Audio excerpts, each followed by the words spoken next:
तो आज दरबार को इस बुढ़िया की सुध लेने का समय मिल ही गया। आखिर विजयनगर साम्राज्य की न्याय प्रणाली की नींद खुल ही गई। आप मर्यादा में रहें। आप भूल रही हैं कि आप महाराज के सन्मुख खड़ी हैं। मुझे याद है, परंतु संभवतः हमारे महान राजा भूल गए हैं कि उनका अपनी प्रजा के प्रति भी कोई कर्तव्य है, उनकी न्याय व्यवस्था के प्रति भी कोई उत्तरदायित्व है। नहीं तो क्या इस राज्य में एक बूढ़ी महिला को न्याय के लिए इस तरह महीनों भटकना पड़ता? मैं आपसे पूछती हूँ महाराज कि कहाँ है वो तुलवा वंश की गौरवशाली न्याय प्रणाली?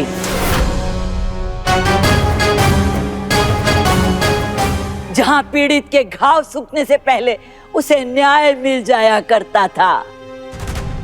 क्या यही है वो राज्य जिसे महाराज ने राम राज्य बनाने का स्वप्न देखा था, जहां एक बुढ़िया को न्याय पाने के लिए महीनों दरबार की चौखट पर अपना सर फोड़ना पड़े, महाराज के महल के बाहर बैठकर महीनों न्याय की भीख मांगनी पड़े, क्योंकि देर से मिला हुआ न्याय भी अन्याय ही कहलाता है महाराज। हमने इतना भी सुनाने को नहीं कहा था माता जी को, ये तो रुक ही नहीं रही।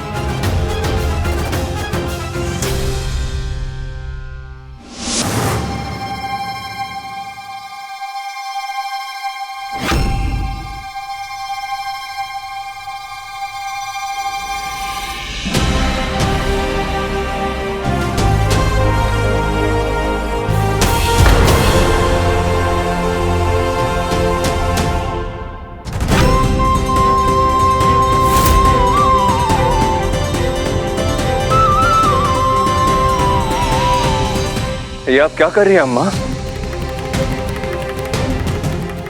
उठिए, उठिए। क्या कर रहे हैं यहाँ? नर्क में भेजिएगा क्या? आप हमारी माँ समान है। हमने आपको यहाँ आपसे क्षमा मांगने के लिए बुलाया है। यहाँ हमारे विजयनगर में जहाँ न्याय और धर्म को एक ही मंदिर में पूजा जाता है, आपको न्याय पाने के लिए इतनी प्रतीक्षा करनी पड़ी, इतना सहना पड़ा। हमें सच में इस बात का बेहद दुख है अम्मा, हमें क्षमा कर दीजिए। न्याय देने में कभी कभी भगवान से भी देर हो जाती है। आप क्यों क्षमा मांग रहे हैं महाराज? यहाँ पर देर से मिला न्याय भी तो अन्याय ही है ना माँ। भगवान को देर करने की स्वतंत्रता हो सकती है अम्मा, परंतु एक राजा को न्याय देने में देर करने का कोई अधिकार नहीं। एक राजा होने के नाते हमारी बस यही इच्छा है कि हमारा यह राज्य विजयनगर प्रजा राज्य कहलाए, बिल्कुल राम राज्य की तरह। भगवान श्री राम को जब उनकी प्रजा के एक साधारण से व्यक्ति ने मां सीता के बारे में कुछ अनुचित कहा तो भगवान श्री राम दुविधा में पड़ गए। इसलिए नहीं कि वो उस व्यक्ति के किसी भी बात से लेश मात्र भी सहमत या विचलित थे। दुविधा थी राजा राम और सियापति राम में। एक और पत्नी धर्म और दूसरी ओर राजधर्म। प्रभु श्री राम को विवशतापूर्ण राजधर्म को चुनना पड़ा और एक ऐसा हृदय विदारक निर्णय लेना पड़ा जिसने उनकी आत्मा तक को झिंझोड़ के रख दिया। उन्हें सीता माता को भेजना ही पड़ा। उस दिन हमारी स्थिति भी कुछ ऐसी ही थी मां। हमें भी वो भारी हृदय विदारक निर्णय लेना पड़ा, वो निर्णय जो राजा कृष्णदेव राय को लेना पड़ा, मित्र कृष्णदेव राय को नहीं। पंडित रामकृष्ण जब तक जीवित है विजयनगर की धरती पर कदम रखने का दुस्साहस मत कीजिएगा। हम महाराज कृष्णदेव राय आपको अभी विजयनगर से हमेशा के लिए निष्कासित करते हैं। हमने सदैव उन्हें क्षमा करना चाहा मां, जो आपको न्याय दिला सकते थे, पर अगर राजा ऐसा कर नहीं पाया किसी ने कहा था मुझसे कि सुख और दुख दोनों ही क्षणभंगुर हैं, कोई चिरस्थायी नहीं, आएंगे तो जाएंगे भी। उसने भी इसी तरह रामायण से माँ सीता और प्रभु श्री राम के एक संदर्भ को आधार बनाकर बड़े प्रेम और श्रद्धा से अपनी भावना की व्याख्या की थी, जैसे अभी आपने की है। अभी जब आपकी बात सुन रही थी तो बिल्कुल ऐसा लगा जैसे वही बोल रहा हो, जैसे आप दोनों एक ही पाठशाला की विद्यार्थी हों, जैसे वो आपका ही एक रूप हो।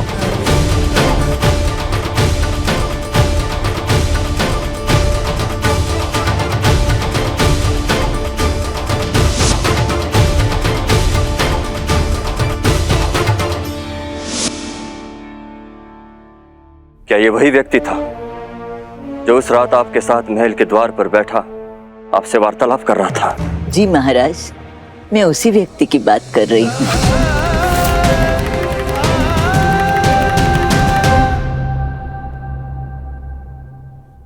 क्या आप हमें उस व्यक्ति के विषय में कुछ और बता सकती हैं? जैसे उनका हाव भाव, बात करने का तरीका, कोई खास उच्चारण, भाषा का कोई विशेष भाव, कुछ भी? हाँ, वो बहुत ही सुंदर व्यक्ति थे और उनका चरित्र भी बहुत ही उच्च कोटि का था। उनकी बातें तो इतनी विद्वता से भरी हुई थी कि बस हमेशा सुनते ही जाओ। और जैसे आप राम और सीता के संदर्भ में बात कर रहे थे, वैसे वो भी। सीता मैया को ही ले लो, रावण उठाकर ले गया, लंका में राक्षसों के बीच घिरी रही, किंतु क्या कभी उन्होंने आस छोड़ी? नहीं, यही तो सृष्टि का नियम है ना अम्मा, तुम आस कभी मत खोना।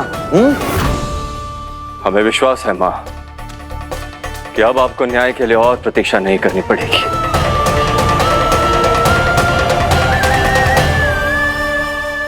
क्या आप हमारा एक काम करेंगी अम्मा?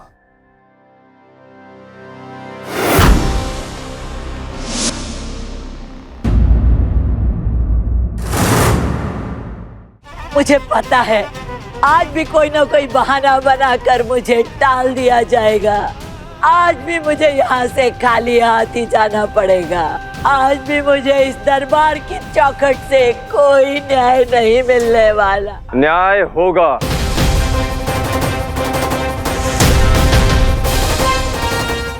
परंतु प्रश्न ये है कि इस वृद्धा को न्याय दिलाएगा कौन?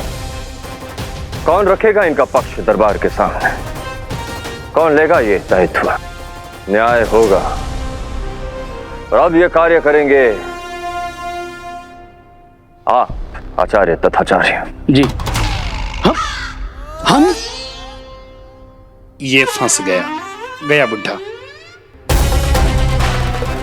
आप गुरुवर, आप इस दरबार के राजगुरु है गुरुवर, न्याय और धर्म के सबसे बड़े आधार स्तंभ, तुलवा वंश के न्याय प्रणाली के रक्षक। हम ये कार्य आपको सौंपते हैं। 24 घंटे देते हैं हम आपको। 24 घंटे के भीतर आपको इस वृद्धा का मामला सुलझाना होगा, इन्हें न्याय दिलाना होगा, अन्यथा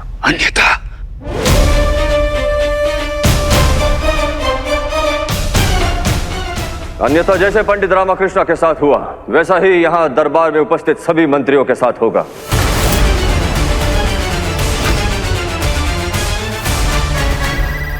चौबीस घंटे पश्चात सबको यहां से निष्कासित किया जाएगा। और क्षमा कीजिए आचार्य, ये सिद्ध करने के लिए कि विजयनगर की न्याय प्रक्रिया सबके लिए एक समान है, सबसे पहले आपको निष्कासित किया जाएगा। और इस बार हमसे किसी भी प्रकार की दया या सहानुभूति की अपेक्षा मत कीजिएगा, क्योंकि हमारे दृष्टि में न्याय से बढ़कर कुछ नहीं है, कोई भी नहीं, तुलवा वंश के राजगुरु तथाचार्य भी नहीं।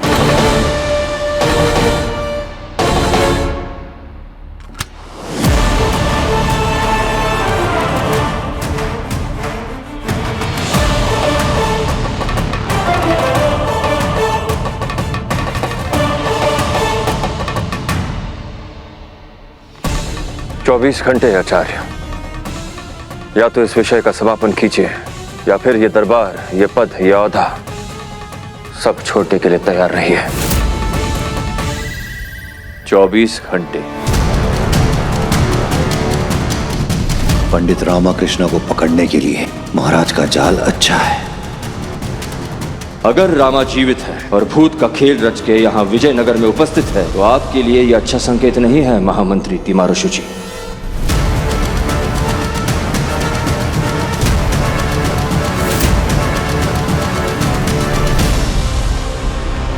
पंडित रामाकृष्ण,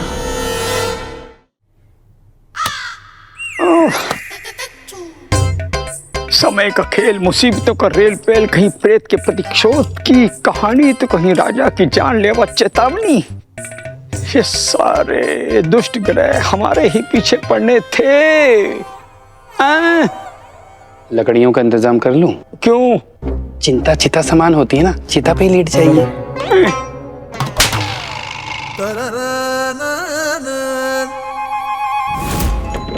बधाई हो, बधाई हो रामा, बधाई हो, बधाई हो। कहीं दिखाई नहीं दे रहे। पता नहीं कहाँ चले गए। रामा जी, रामा जी, रामा, ये रहा रामा। रामा, आपने तो हमारे प्राण निकाल दिए। कहाँ गायब हो गए थे? बधाई किस बात की थी? बधाई, बधाई, बधाई 24 घंटे के पश्चात गुरुजी के भूत बनने की बधाई।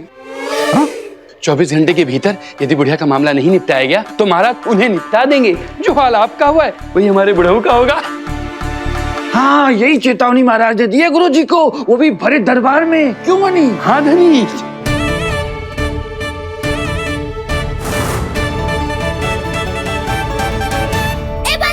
तेरा चेहरा बता रहा है रामा कि तू भी वही सोच रहा है जो मैं सोच रहा हूँ।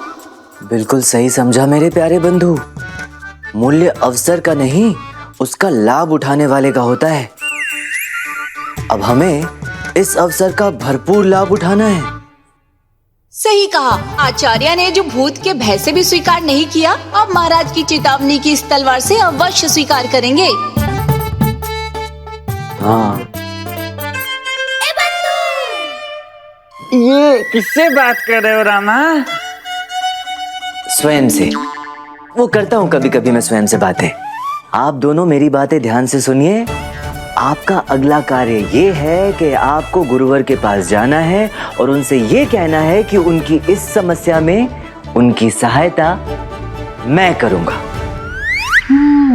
तुम यानी रामा का भूत? मैं यानी रामा का भूत।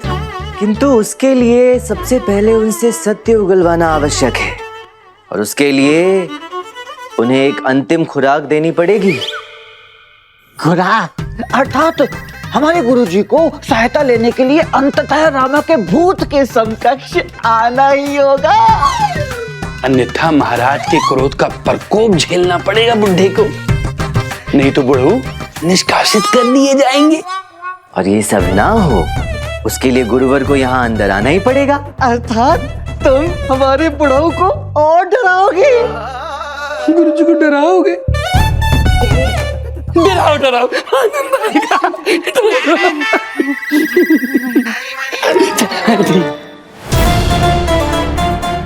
तैयार हो जाइए गुरुवर, समय आ गया है सत्य स्वीकारने का, अन्यथा दरबार में आपका समय समाप्त हो जाएगा। फिर से देवन्ना को ठगने की योजना कर रहे? कुछ अधिक तो नहीं कर रहे? ये सारा संघर्ष जीवित रहने के लिए अक्का, हम अपने जीवन यापन के लिए जोखिम उठा रहे हैं। हम सब साथ हैं तो हम कुछ भी कर सकते हैं। जीवन में बड़ा हाथ मारने के लिए बड़ा खतरा मोल लेना पड़ता है साथियों। लक्ष्य पूरा करना है तो करना ही पड़ेगा। और वैसे भी चोर के घर चोरी और धूर्त के साथ ठगी का आनंद ही कुछ और है।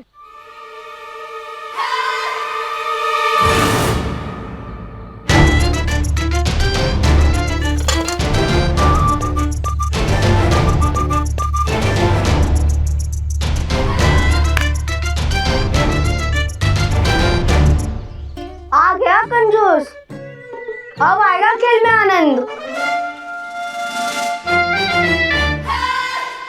तुम्हें क्या लगता है ये शैतान चौकड़ी दोबारा से मुझे ठग लेगी? गुंटूर वाले हैं हम, हमें दोबारा ठगना इतना सरल नहीं होगा। उल्टा मैं उन्हें इस बार ठगने वाला हूँ। मुझे तो अपना घर चाहिए बस। हाँ, तो कहाँ है घर?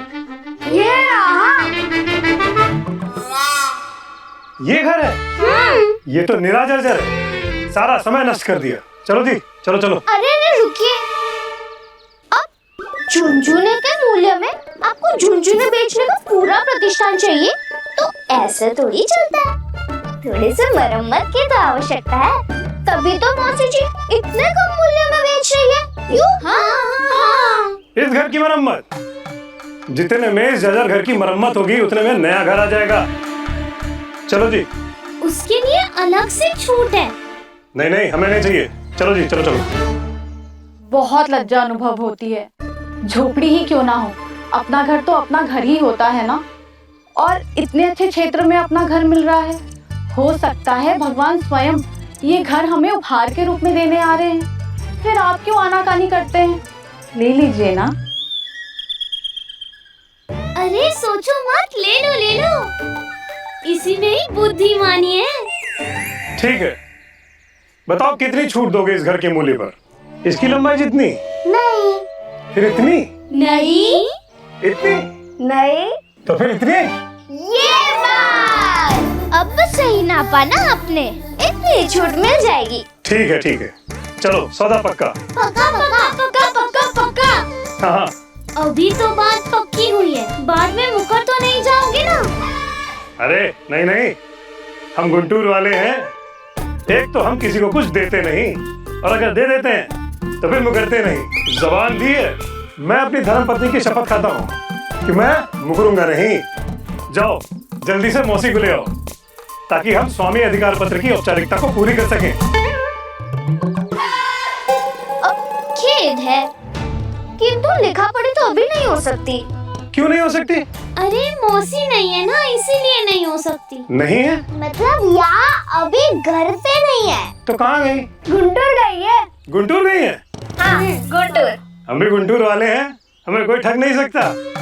गुंटूर में हमें हर कोई जानता है। बताओ कहाँ गई है तुम्हारी मौसी? अरे अरे अरे, इन्हें कोई घर वर नहीं खरीदना। इतनी पूछताछ? अरे हम क्या कोई ठग वग है क्या, कोई चोर है हम? नहीं ना, इतनी पूछताछ। ये कहाँ गई, वो कहाँ गई, ऐसा कैसे हुआ, वैसा कैसे हुआ?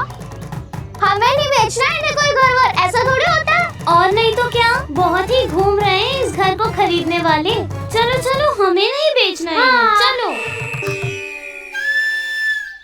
और दिखाओ होशियारी, आपकी वजह से इतना अच्छा खासा घर हाथ से निकल गया। ऐसे ही एक दिन पत्नी भी हाथ से निकल जाएगी, फिर बचते रहना। गुंटूर वाले हैं, हमें कोई नहीं ठग सकता। अरे तुम चिंता मत करो, इनकी मौसी कहीं भी रहे, ये घर अपना हुआ समझो। हम गुंटूर वाले हैं। पता है पता है, आगे बढ़ो। हाँ हाँ हाँ, रुको, सौदा पक्का।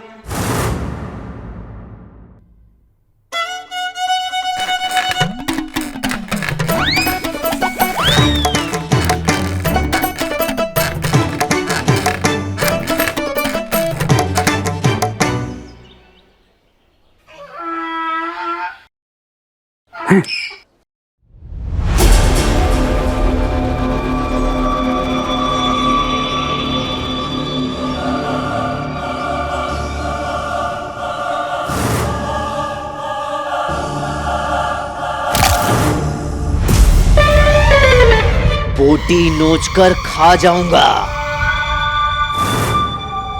24 घंटे के भीतर भीतर आपको इस वृद्धा का मामला सुलझाना होगा, इसे न्याय दिलाना होगा। अन्यथा जैसे पंडित रामाकृष्ण के साथ हुआ वैसा ही आपके साथ होगा। आपको इस दरबार से निष्कासित कर दिया जाएगा। 24 घंटे। दीदी बुढ़ा कैसे कांप रहा है। अरे बड़ा आनंद आ रहा है बड़ी। अभी और डरेगा अभी देखो।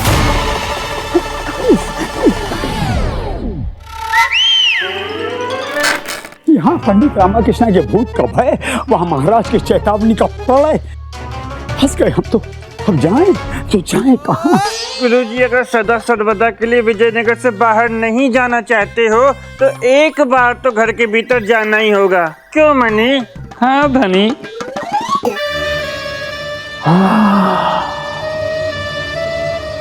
पंडित रामा कृष्णा, पंडित रामा कृष्णा।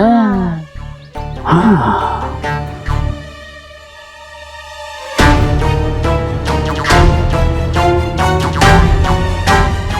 बुढ़ा उल्टे पैर वापिस आएगा। इस बार तो खेल हो जाएगा बुढ़े का। आइए गुरुवर आइए, आप ही की प्रतीक्षा कर रहा था। आज आपके ही मुख से आपके कुप्रपंच का कच्चा चिट्ठा नहीं खुलवाया तो मेरा नाम भी पंडित रामा कृष्णा, गांव तेनाली नहीं।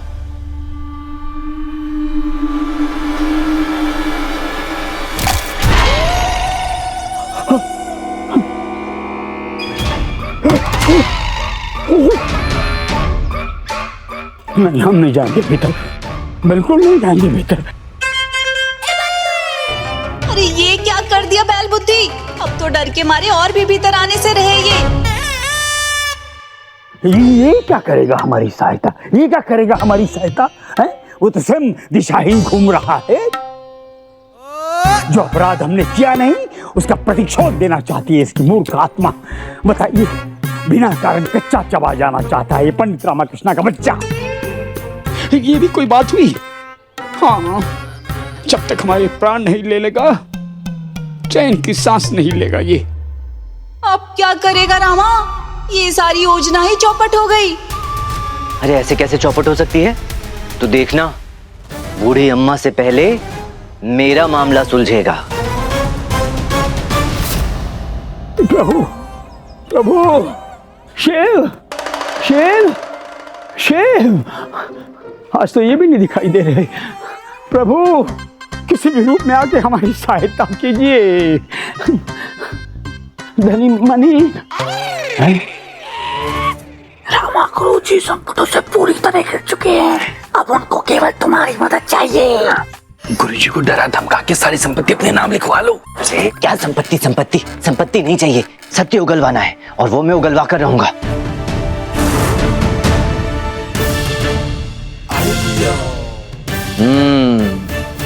गधे महाराज की छत्र छाया में कब तक बचेंगे गुरुवर? भीतर तो आपको आना ही पड़ेगा, क्योंकि समय ना आपके पास है ना मेरे पास। जब तक आप भीतर आएंगे नहीं, सच्चाई बाहर नहीं आएगी। समय कम है, कुछ तो करना पड़ेगा। गुरुवर को भीतर लाना ही पड़ेगा। धनी मनी जी,